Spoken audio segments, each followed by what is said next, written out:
So when it comes to running a mouth call, there's so many different pitches and different tones you can get, but the most important part is the rhythm and the cadence. I mean, all hens sound different, but you want to have that turkey rhythm. That's what's going to kill the turkeys for you.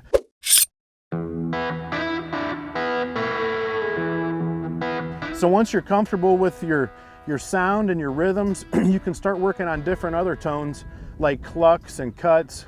Some of the calls that are going to be the more used calls in spring gobbler hunting.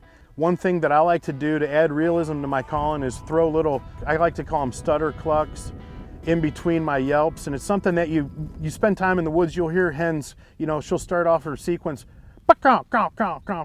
and it's just, that's something that turkeys do. And I think that, you hear some hunters that just go out there and do the same, 3 to 4 note yelps over and over and over. It's the little different things that really will set yourself apart in the woods and make those gobblers think that you're real.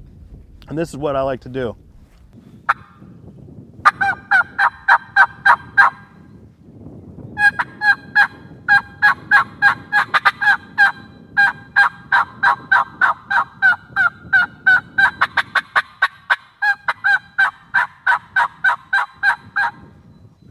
Just little things like that can make a huge difference.